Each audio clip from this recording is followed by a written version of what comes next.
최근에 적성고사 경향을 얘기할 때 보면 수능형이다 이런 말이 많습니다. 수능형 적성고사라는 것은 무슨 뜻인가 하면 출제 범위가 수능하고 좀 비슷하다 이런 얘기인데 가천대가 소위 말하는 수능형 적성고사에 가장 근접해 있죠. 그런데 아주 자세하게 살펴보면 수능하고 100% 같은 것은 아니에요. 수능의 범위가 이만큼 된다면 한 적성의 범위는 이만큼 되는데 둘이 교집합되어 있지만 차이도 꽤 있죠.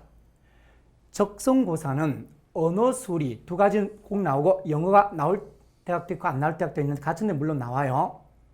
그런데 영어라 해도 영어 듣기가 나온 것은 아니고요.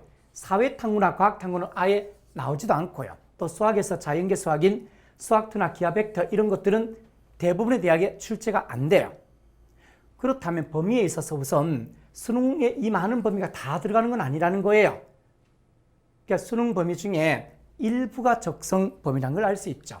그리고요, 적성은 수능보다 난이도 면에서 좀 낮은 편이에요.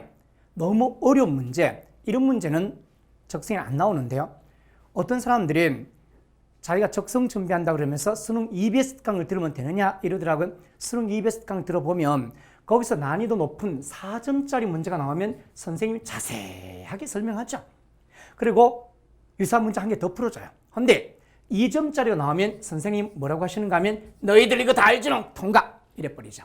그런데 우리한테 필요했던 건 4점짜리가 아니고 바로 2점짜리, 3점짜리거든요. 그러니 그 수능 EBS 강을 듣다 보면 내한테 필요한 것은 별로 없고 필요 없는 것만 열심히 듣게 되는, 즉 초점이 안 맞는 현상이 나타나죠. 그리 공부해서는 안 되겠어요. 세 번째는요, 적성고사는 수능보다 시험 시간이 훨씬 짧게 주어지는데 만약에 수능 시험에 익숙해 있는 사람이 처음으로 적성 시험을 딱 보게 되면 문제를 끝까지 풀지도 못하죠.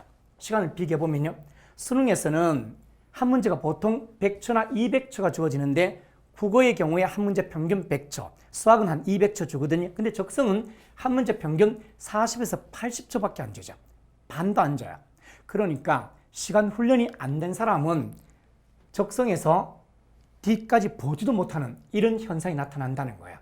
흔히 사람들이 수능 공부하다 보면 적성 그냥 합격하는 거 아닌가 이렇게 말씀하시는데 2등급이면 그게 약간 일리 있어요.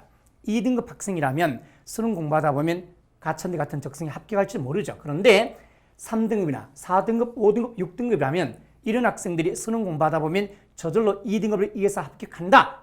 말도 안 되는 소리죠. 어떻게 3에서 6등급이 수능 공부하다 저절로 2등급 이겨내겠어요. 그러면 3에서 6등급 학생들은 가천대 간 학생이 없더냐? 아니요, 많이 있습니다. 김태진 적성 학원만 해도 5등급 학생이 가천대 간 사람이 많이 있습니다. 어떻게 했을까요? 무턱대고 수능을 공부한 게 아니고요. 적성이 나오는 시험 범위, 문제 유형, 그리고 난이도 이걸 아주 정확하게 파악해서 딱 나오는 것만 집중해서 공부했던 거죠. 나오지 않는 것까지 언제 그걸 공부해서 다 대비한단 말입니까? 적성고사는 시간이 굉장히 짧게 주어지기 때문에 이 매일매일 적성 시험을 보는 게 굉장히 중요해요. 몸에 그 시험 시간이 딱 배 있어야 돼요.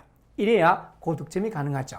여러분, 김태진 적성연구소 홈페이지 가서 합격 후기 꼭 좀 읽어보십시오. 그러면 선배들은 도대체 어떻게 합격했는지 생생한 경험담이 들어있습니다.